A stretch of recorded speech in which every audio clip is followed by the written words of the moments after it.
with great pleasure, we welcome you to another edition, exciting edition of Politics Today that comes live simultaneously on independent television and radio at this time. Well, if you ask me, I would say that it's important that we really look into what is up on the politics show today because it seems to be bringing on board a lot that is happening in Ekiti election and looking at what we also have concerning the 2023 presidential race. We have political parties already churned out their flag bearers. We have the PDP, we have the APC, we have the Labour Party. And basically, respondents will be expected to pull a call across to us on the conversations we're going to be holding today, right about now, on the number we will be unveiling as the show progresses. I'm your host on today's edition, Philip Omo-Gyupo. And as I did say, we're going to be discussing this with very distinguished personalities with me. And starting from my extreme left, I have a constitutional lawyer, Notary Public of Nigeria, former SSA to the governor of Edo State on legal matters, Adams Aliyu. Thanks for coming, Adams. Thank you, Victor. And next to him is a senior pastor of the Mega Grace Chapel. He's also a legal practitioner and public affairs analyst, and he is Alegu Joseph. Thanks for coming, Alegu. Thank you for having me on, and good day to everyone at home. Again, as the show progresses, we will be joined by Honorable Friday Ogeriahi. Well, you agree with me that 16 political parties fed candidates into the election on Ekiti side today, and we are looking at a fierce battle today that is going to be involving Biodun Oyebanji of the Ruling All Progressives Congress, APC, and of course Shegwoni of the Social Democratic Party, and BC Kolawole of the People's Democratic Party. And there is this expression from the public that Social Democratic Party seems to be the darling party of the Ekiti state, Ekiti people. Well, that means the SDP will be having a fierce battle alongside with APC on this election. And looking at this as is panning out, the expectations are that INEC must be very much ready for the election. We hope to see that there is a transparent and a credible poll. What are your thoughts along this line, Adams Aliyu?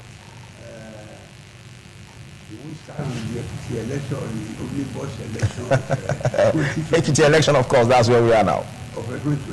Ekiti election. Ekiti election is very topical. In fact, the facts are there. And it told us that it is ready to conduct free and fair election. And that the election will be conclusive this time, not inconclusive. The policemen equally assured us that the security of everybody, because they have 17,400 policemen drafted on ground in the city. Although sad to say, during the campaign last week, 2 deaths have been recorded. Some campaigns were very volatile. Yeah. But the people have assured us that they have their PVCs ready. They want to go and use it to decide. All right. And the government itself has put all the paraphernalia in office, and we are looking at a free and fair election. Although about 16 political parties fielded candidates for the election. During the peace talk, to sign a memorandum of understanding that there will be peace, only 11 signed, 5 were absent. We do not verify since some that they allow peace to reign. So, peace accord by the parties, police, guarantee, security, and make free and fair election. Voters ready with their card. So we are set for a dig-dug battle, especially among the 3 parties. Top parties, yeah. APC, And SDP. The SDP is a party to watch because their flag bearer is not a great one. It's not agreed on. The APC for a long time, former governor, and even became the national chairman, APC South. Okay, thank you. Thank you. Thank you. From there now, he moved to PDP, 2019, he left. Okay, we're going to be taking all of that as the show progresses, but just to let you know this, like he said, over 17,000 security personnel drafted on this election, and we have on the voters register about 988,923 voters already expected on the election. And but sad to say that among these voters registered, we have only about 900,000, about 700,000 plus, about 734,000 precisely, who have gotten their PVCs, and the difference of about 200,000 could also bring a headroom for a lot of nitty-gritties that may greet this election. Well, we'll take a short break, after which we'll be joined by Honorable Friday Ogeraki. Do stay.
Thank you for staying with me on politics today. While we had a break, like I said earlier, we had the opportunity to be joined by Honorable Friday Ogeraki, who is also a legal practitioner, a barrister at law, a custodian of the law at that.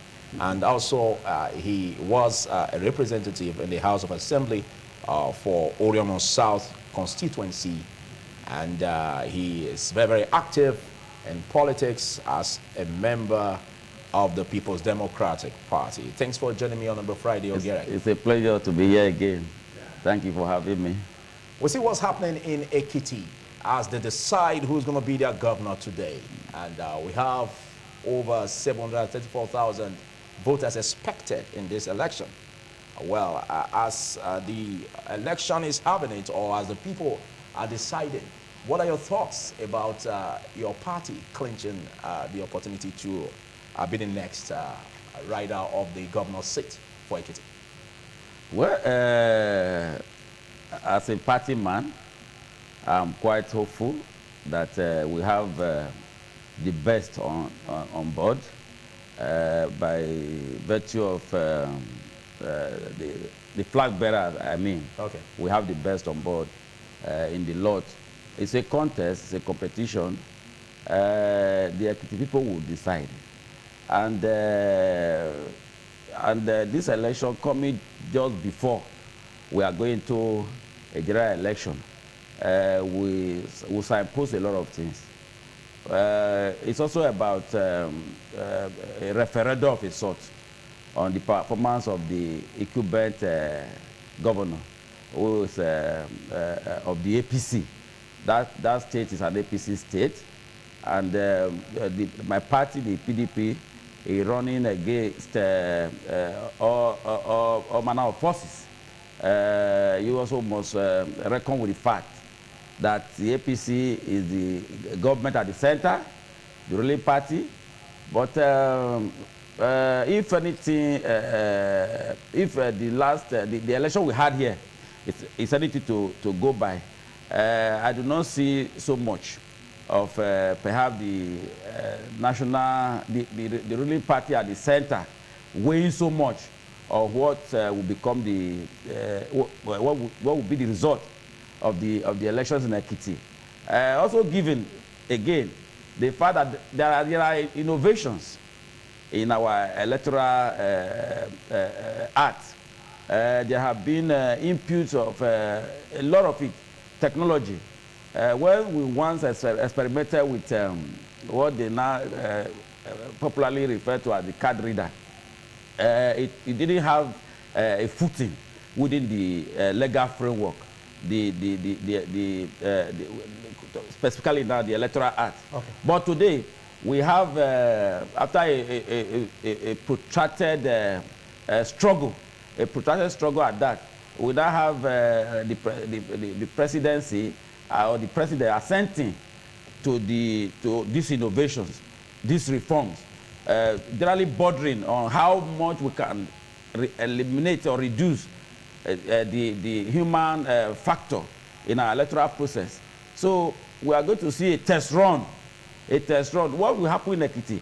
We go a long way. To determine how it's going to play out in 2023. Yeah. Because there are so much expectation, there are great expectations, there are a lot of optimism and enthusiasm that, yes, perhaps all of these reforms that I have mentioned will help to strengthen our electoral system, would give so much of integrity to that process, so that if really our thought is anything to go by, and these expectations are what it should be, we see Ekiti coming out with a result perhaps will be devoid of so much acrimony, okay, that will be devoid of so much controversy, because we have had a system from when we started experimenting with democracy, where people don't really accept the outcome of election, and it is not their fault.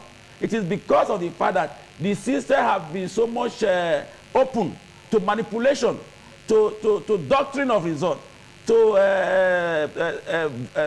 electoral boss hijack, you know, or compromise, or even like I want to call it circumvention, you know. So what perhaps we should look up to is the testing as it were, the real practical demonstration of what this whole electoral technology, you know, will bring forth, okay, in the Ekiti election. Okay. So it's not so much about who will win or the party that will carry the day. It's about whether, and again, the sovereignty of the people and the sovereignty and the integrity of the ballot box would prevail at, okay, at the end of the day. Considering the factor raised by the Honorable, let's look at this allego, the aspect of inducement, you know, aspect of also looking at political thuggery that characterized months back, that characterized the development that culminated into this election. Do you see these developments that happened in the past as having a way of influencing voter apathy in Ekiti election today? Thank you very much. Given the antecedents, yeah, and the past of the state, we know it's a very enlightened state. Don't forget that Ekiti is one of the melting points of intellectuals, people who are progressive-minded, people who hate oppression, people who you know, stand up for their rights, as it were. So within the political system, you cannot totally stop violence because of interests that are connected with the process. You know, when people are pushing for personal interest, they seem to undermine the process. So it is the regulators, the umpire, the security agencies, and then, you know, the fourth estate of the realm, just as, you know, we have the media trying to orient the people and, you know, put them on their toes on what is supposed to be done, that will attempt to tame down or reduce or abate the tendencies or proximity to violence, as it were. To totally stop violence, when there are bad eggs within the system, you cannot totally rule out that. But when there is, just like in the Ekiti now, you have the National Security and Civil Defense Corps, they have a toll-free line, so that if you see anything, you say something. So you can report whatever is going on around you in terms of security. Of course, we know that security is, is everybody's concern. It is not just for the security agencies alone. They're working with information to make sure that the atmosphere is cool and calm for elections to take place. Because when there is violence, people are running helter-skelter, the process will be undermined, and the outcome may not be smooth and cogent as it's supposed to be. So, but when it comes to, the umpire doing his job, INEC is supposed to be there. Materials have been distributed. Ad hoc staff and all those who are going to work to making sure that results are collated and everything, comes, the way it's supposed to go, they are already there. So if they're on ground and the political parties have put forward their candidates, as it were, and they have done what they are supposed to do, so that it will not be an effort in futility. That with these reforms that my learned colleague talked about, with these reforms and all that have been brought in, it is no more business as usual. If those who were accredited at the center are more than, the outcome of the vote, of the number at the end of the day is more than those who are accredited, that it goes to nothing. The entire result in that polling unit will be cancelled, going by the provisions of the current Electoral Act. So it also behoves on all those who are stakeholders in the project, both the voters, the security agencies, the electoral umpire, and even the politicians themselves, the candidates themselves, to ensure that it doesn't turn out to be an effort in futility. Everything must be put in place to make sure, as I'm going out to vote, as I'm presenting myself as a candidate, as I'm going to do my job as a regulator, as the unbiased umpire, as I'm going out there to make sure that the place is secure for voters to exercise their franchise, every hand must be on deck to make sure that the process goes the right way, and at the end of the day, the result that will bring, enthrone good governance, that will enthrone people of the right, mindset and right vision to drive the process of development in the state are actually enthroned. If not, at the end of the day, it will turn out to be an effort in futility. How? The whole process has been undermined. There is more or less a mix-up in the whole state. So what is expected to be the required result does not turn out to be what is expected at the end of the day. Okay. But if everyone who is engaged in the process does his own bit, at the end of the day, the best will come out for the people. Okay, thank you. Adam Saliu, let's look at the aspect of inducement of voters, which has characterized our politics and elections so far. Do you see a different narrative turning out on Ekiti election? Because we look at what transpired in the primaries held by political parties, majorly looking at the PDP and the APC, where it was reported that dollars was rained upon delegates. Do you see that culminating into this election? Well, you are trying to talk of the primary here and there. That brings us to what is expected. The differentiation between the de facto and the jure situation. Maybe in fact, there was polarization, there was exchange of money. But Did you say maybe? yeah, I'm saying, Oh, okay. but in law, de jure, no one has been persecuted. No one has been caught. EFCC were on ground there. They were there, so they did uniform. And they didn't arrest anybody for inducing, for bribing, for corruption. No one, no cases in court. So we should be taking that nothing like that happened, So that one says, after there's no evidence to prove that. It's a de jure situation, de jure according to the law. We have not seen anything. But de facto, according to facts, which are visible, you say videlus, estelus, seen legally, but there no one has been caught, no victim has been held. So it's topical. It depends on which angle you are viewing the two sides of the coin. But is it not the same way it may also pan out in Ekiti But election, EFCC where was on you will ground. also be saying that, well, no one was caught, but in the process, something People were transpired? given the job.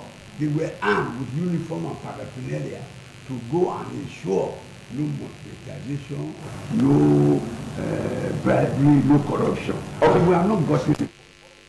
So we are thinking that if they go to Ekiti now, until we see signs and wonders, people are accused of bribery, people monetizing, and they are taken to court and trial. It may not be justiciable before the law to shout that the election is demonetized. Okay, I want you to take it from what Adam Saliu said. Because we expect in this election that there wouldn't be any inducement. But can we rule that out? No, we cannot. That expectation, that expectation is misplaced. We've had a challenge.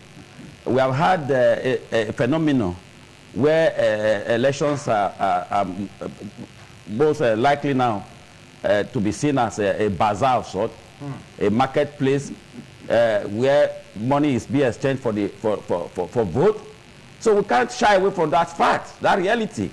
It's most shameful, and it's one factor that has really that has compromised, that has given a name other than democracy to what we are practicing in Nigeria. Okay, as shameful as you said it is, did you see that, or can you say such happened during your party primaries for the president? I can tell you that, you see, it's not about, we have to put country first. We have to put ideas first. We have to put democracy first. It's not about partisanship. Okay. It happened everywhere. Particularly, as you have mentioned, the fact that somebody has not been apprehended or punished is not to say that it is not evident. It never occurred. I don't know the names of the givers. So what I'm telling you is that we know those who took, and we also know those who gave. The flag bearers. I contested the party primaries in my party, and I know that people exchange money, whooping sums. You know, the super delegate team that we now have in place. You know, delegates going to even start taking prices of values of property, vehicles, before they ever go there to make a choice, because of expectations of inducement. So that they can bargain properly. So what I'm telling you, we know those that are culpable. We know those that, like I said, those who gave, and those who took. You know, whereby at the end of the day, eventually, I can tell you 90% sure that those who are meant as flag bearers are the highest bidders, are the highest givers. You know, those who gave so much. So that is not going to be different in Ekiti, because now what is the expectation of the voters? Those that went to pick these flag bearers, they have taken their own share. We are now waiting for our own. So you are going to see money playing a lot of role or influencing decision in this Ekiti election. Okay. But we have to deal with it. How do we deal with it? How do we deal with it? My learned father here, you know, talked about nobody was caught. Is it not the quarrel we have had with the system? The quarrel of the fact that we seem to have very weak institutions, that we seem to be chasing shadows. Why has it that? Why is it not a thing of an embarrassment that when certain crimes are committed within the electoral space, we tend to look at it differently? If people are killed during by way of electoral violence, it is treated with kid glove. If money are exchanged for vote, it is treated with kid glove. That is why a long time ago, an ways panel was set up, and there was a recommendation for the setting up of an electoral offences tribunal and a commission to that effect and object. You know, but we have seen successive leadership, government shying away from it. Like I mentioned before, it took a huge lot of struggle, protracted struggle, before we could get the current president, Muhammadu Buhari, to give assent to the electoral reforms that we now have. So I think we should go a step further. We must put in place an electoral offences tribunal to deal with those who want to compromise the electoral system. Okay. And you see, when offences are committed in a way that subverts the will of the people, it is almost equal, if not treasonable. It is a treasonable offense. Because majority of those who are occupying elective offices in Nigeria today have no business being there. They have no legitimacy. Most of them never won elections. But due to compromises and subversion, like I said, they find themselves there. So we must put in place a process that would ensure that when you do the offense, commit the offense, you'll be ready to do the time in prison. You understand? So we must have that kind of system. We must have that courage. We must have that kind of courage. Otherwise, all that we have gained by, I want to put it like that we have gained something by way of the infusion into our electoral system, electoral law, the technological innovations, as it were. You know, but all of that may fritter away if people realize that they can do certain things and get away with it. They can do certain with impunity. INEC must not now be seen. INEC must be ready to be above board, like Caesar's wife. You see, let me tell you what we have had. INEC make a lot of noise in this country. They get so much of the taxpayers' money to do what is a sacred national duty. But when it comes to challenging what they have done, critical examination of what they have done, you know, examining for sake of integrity, they tend to play the position. They take the position of indifference. Okay. They sit on the fence. They take that night to court. They sometimes, in most cases, more often than not, they don't even present any defense. They take it that the parties are struggling that among themselves. Okay. So we must now have an INEC that will know that if you take side, if you become impartial, because you are supposed to be an impartial referee in this sacred national duty. When you not take side, you change results against what is evidently on ground. That they should know that there must be consequences. Okay, thank you very much. It is when we don't have consequences that you see people doing things with impunity. Thank you for your articulation. The time for the electoral offenses tribunal and commission is now. Thank you for your articulation. A lot has been said concerning the Ekiti, the site, as today happens to be the 18th day of June, and the election is going down right now. We just expect to see that it will go free and fair without voter apathy as the Ekiti people decide. Well, we're still having this topic which will be centering on the 2023 presidential polls. You agree with me that political parties have brought out or thrown their flag bearers to the glare of the public, and it's expected that as the election comes proper in February next year, 2023, that the electorate would decide who they want to be the next president that will succeed President Muhammadu Buhari. But on this, Alegu Joseph, we have this challenge where, on one part, there is this song about the Muslim ticket. And on the other part, we also have the challenge of the southern governors at the time under a particular political party or political parties gunning for a southerner. Now we have one in the person of Alhaji Atiku Abubakar in northern and PDP, and that of APC a southerner. And then we have Peter Obi, which likely is seen as emerging from a third force, you know, being from the south. What do you make of this? Do you see this as beauty of democracy, or do you see this as another attempt to fail again in having the right candidate to become the president? It's actually a beauty of democracy, because if we don't have that in place, it means we are not practicing multi-party democracy. And so when you're talking about Muslim tickets, Christian tickets, that is not actually the issue that borders the country. But we are such a religious people, so sometimes we factor religion into most of the politics we play here. Okay. But in mature climes, where people are looking at issues that borders humanity, religion seems to be, put at the very place it belongs, which is your relationship with God, the best way you know you can. I'm a Christian, I'm a preacher. But that doesn't mean I have to, enforce my religion. When I'm preaching the gospel, I am doing that in my way as a Christian, as a preacher. And so you are allowed to do your own within, the framework of an orderly society. But when there is no law and order, when there is no governance, when there is no leadership, then you begin to talk about, issues that don't seem to be major. You now major on the minor and minor on the major.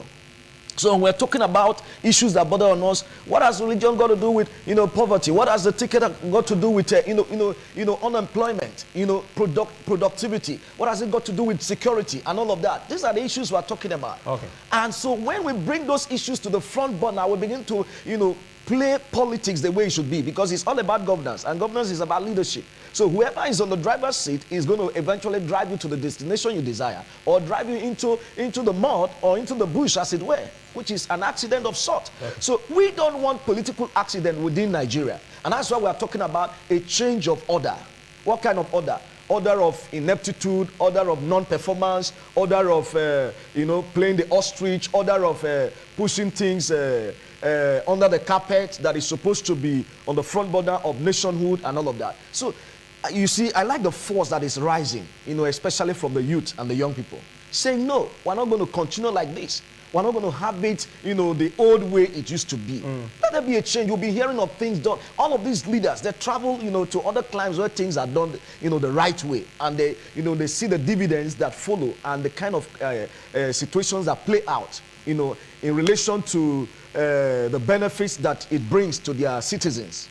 And most of us want to run there.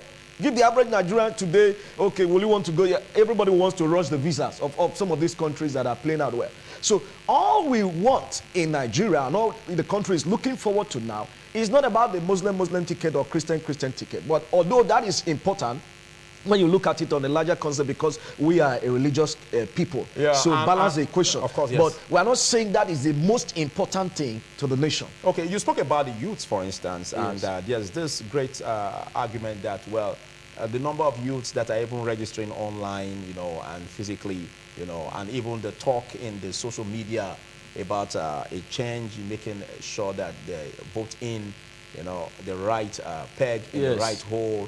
Yes. Some believe that all of this may just end up in the social media. And at the end, when it comes to the polling vote, you may not see all of this in the social media transforming to votes for the right candidate. Aren't you worried about that? It's a ploy. We are politicians. Yeah. I ran, I did election in the 2019 elections. I did the primaries in my state. When they were talking about baptism of fire and all of those things, okay. I could not even see the materials for primaries, not to even talk about. So all of those went to the drain. Well, that is just by the side. Okay. So when we're talking about the process leading up to this, nobody should tell you that social media and all of these ones who are commenting on social media, they are not a force. They are a force. It's a strategy to tell you that, okay, these ones are not a force to be reckoned with, so that they can downplay your significance. But want to see this transforming into votes. It will. All of these concerts they are having all over the place. They drive in the market, publicity in the buses, in the parliaments. And what do you think they are doing? Okay. They are driving the process. So when you say they are no structure, those are the people. Okay. And when you talk about the spirit of the people, it is a galvanization of all of this that leads towards enthroning the kind of leadership that society wants or a nation wants. Thank you, Alegu Joseph. I'll come back to you. Now, let's look at the emergence of Okowa on the party PDP. Some say that, well, it should have been Nyesom Wike. What do you make of that, Adam Salim? Well, the choice, people are making the choice to sit in the gap. Constitutional lawyer, I will always take my guidelines, my solution for the country. All right. Chapter 6 to section 1, section 130 to section 152, talk of the presidency. And by virtue of that, the presidency is a candidate to be vice president. Because if you submit a presidential candidacy without a vice, INEC will not accept it. So, frustrating debates, selections were going on, and the baton fell on the forward.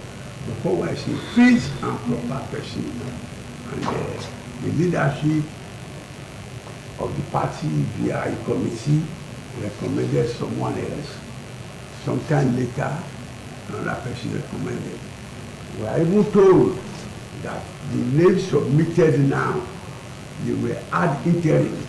They were just submitted to beat the INEC deadline. And that when they are beating that deadline with the names submitted as vice president, they have right to change it afterwards. So it is not yet who is going to be changed. So that is where we are. Okay. Somebody who has the credentials, who has been a governor, who has done that, there's no, or maybe it could have been better when they were voting for the presidential candidates for the primary. They were equally cast vote for a vice presidential candidate. But since it was not done, it is this subject to debate, crisscross, fertilization, and possibility of ideas. Okay. So Okowa's name is there. Let it be there. Thank you very much, Adam Saliu. Well, while we expect that you pour your calls at us on the number 0811-929-2688, will we please urge you to be polite, to be civil in your presentation, so that we can have a very seamless conversation on the show Politics Today. The number will be writing on the screen, 0811-929-2688. Following what is happening in Ekiti today, as Ekiti decides, the governorship candidate of PDP, reports have it, BC Kolawole, has casted his vote at Unit 1, Ward 8 in Efon Ekiti, Efon local government area of the state. And that's quite a huge development. That shows that in Efon, there is basically a peaceful turning out of voters, and we just expect that the tempo will be sustained in Ekiti election. But coming to you, you are a member of the party, and your my party's candidate just casted his vote. Yes. Now, if we look at this, like you said, this would be a big one, to play into 2023, yes, to determine how the election is going to go. What do you make of the emergence of Okowa? Because some are asking questions about the person of Nyesom Wike, who numbers really would have favored, to become the running mate to Atiku Abubakar, but it happens that the decision, though taken by the party and the leader of the party, Atiku, did this go well with you about the emergence of Okowa instead of Nyesom Wike? Very well. I must use this opportunity to heartily congratulate my party and Mr. President, our presidential candidate, Alhaji Atiku, and as well our brother here, His Excellency Governor Ifeanyi Okowa, having been found fit and proper to take that slot. But isn't that going to bring some bad blood? No, it's not amongst no, you? no, Because there is this impression, like in the unveiling of the running mate, Nyesom Wike was absent and the supporters. So does that not show that there may be a defection? No, those are if that happens on that big personality, you agree with me that that's going to affect? I can tell you that the People's Democratic Party remain one united political family. It mustn't be Wike. Wike himself, during his electoral campaign, when he was trying to get the party endorsement to be the presidential candidate, said he was not going to take anything less than that. People have, let me also correct this insinuation made by... Quickly, let's quickly take this call. Hello, caller. Good morning, caller. Good morning. I'm calling for Benin. My name is Awe Godao. Iwe Widow. Say that again. Awe Godao. Iwe Godao. Okay, go ahead with your contribution on the show. My contribution goes like this. Number one of it, I want to congratulate Tinubu for you to merge as APC. Just go straight to the point, please. Go straight to the point. This is not a platform for you to. Okay. Just go straight to the point, please. No shaking. I want to go to the point. Northern. That is not a thing that we need. It's not a thing that disturb our mind in Nigeria. The thing that we need in Nigeria is that the one that will govern us is the governor, is the president. that we know that is a Washu Tinubu. Is not the. Okay, no. Thank you. I think I must stop you at this point. Thank you for calling in, but please to ensure not to really dabble into sentiments on the show. Well, you still have. Yes. So I'm saying that the PDP has done something. This right. They have done. They have shown preparedness. They have shown readiness. In fact, it's only we know parties that have feeded temporary names of running mates. We know them. PDP is not one of them. As they will say, what the Lord has done for PDP as per Okowa is permanent. And it shall remain permanent. We are not thinking of changing him. And let me also put this across. It is not a right given to any other person to withdraw the name already submitted to INEC, for purpose of contesting election.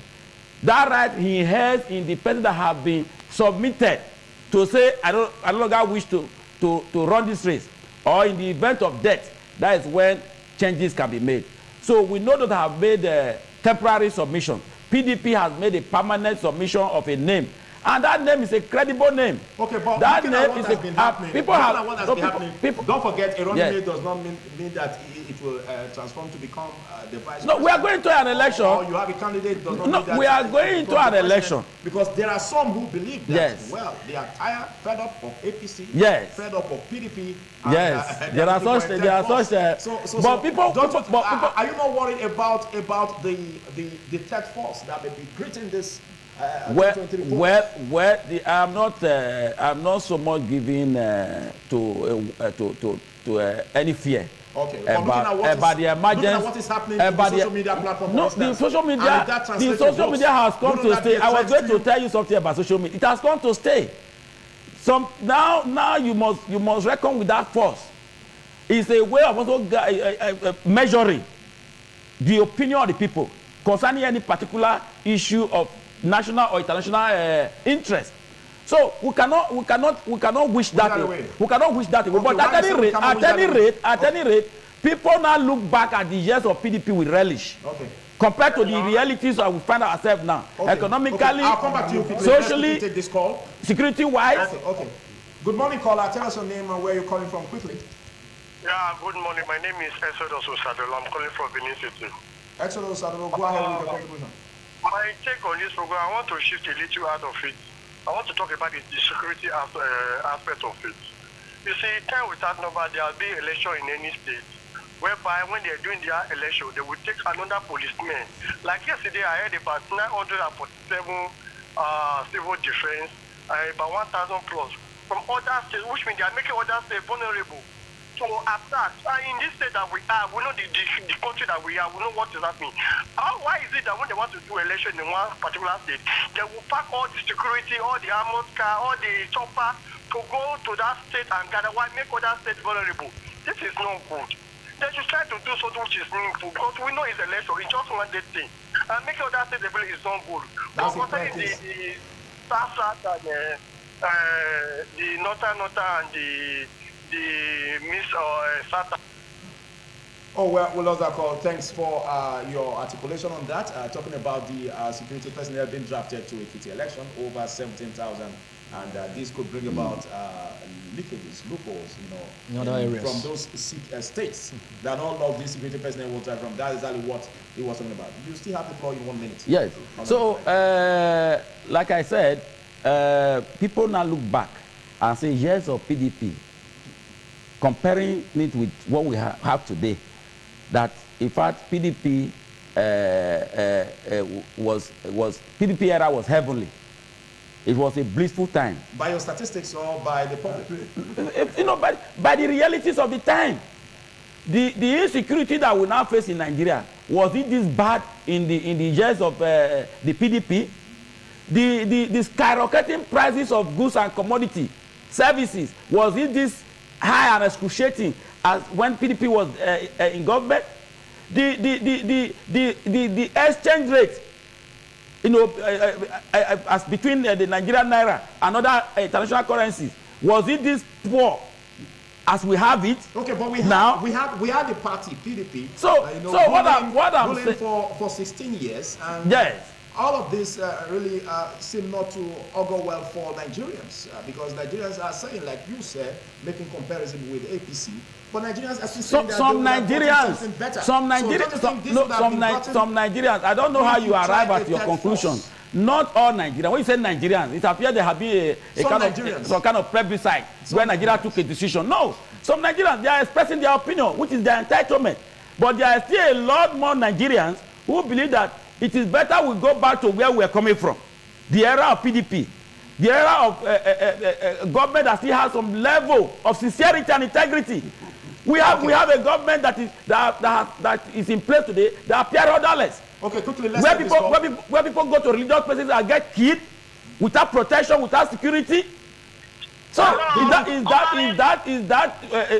kind of system we want? Thank you for your articulation. Thank you for your articulation. Good morning, caller. Tell us your name and where you're calling from quickly. Good morning, Sonny Duke and the panelists there. My name is Comrade. Good morning, please. I'm Philip, not Sonny. Good morning. Okay, good morning, sir. Good morning, sir. Thank you for that correction. My name is Comrade and I'm calling from Mosoga. Go ahead with your contribution quickly. Yes, look, I want to talk about the Ekiti State elections. In fact, the Ekiti State election is going to be a test for INEC for us to know how prepared they are. How are those candidates and electronic transfer of results as they promised Nigeria? Because Nigeria, we are really fully prepared this time to cast our vote. We are holding our activity and activity is going to speak for us. Because the two major political parties, APC and the PDP, they have really failed Nigeria. Woefully. Thank you for your articulation. Thank you so much. Well, we are getting calls, and why I come back to you for your final words. Let's take your thoughts along this, because the electorates are having a different direction. Like one of the respondents just said just now about being tired of the party, APC, PDP. What are you making all of this as we forge ahead for 2020? It is not actually being in power that is the problem. When they bring you to power, what do you offer the people? The people brought you to power so that you can offer them good governance, so that you can offer leadership, so that you can offer the things that is going to drive the nation towards progress. And quickly, let's so once it is not there, they'll pass their judgment on you. Okay, and that it takes the power to do let's so. quickly take this call. Hello, good morning, caller. Good morning, sir. Good morning. You must Sonny from Airport Road. You are correct, sir. Okay, go ahead with your contribution quickly. Thank you very much. I'd like to say that good morning to Honorable Gyoragi, my father there, and Leo, and the one close to you. Gyoragi has never deviated from his course of discussion, but today I'm not going to toe his line, especially when he talks about where we are coming from. He is from Oriomo, even though I'm not from Oriomo, but I was raised in Oriomo, spent over 30, 40 years in Oriomo. And as a Benin man,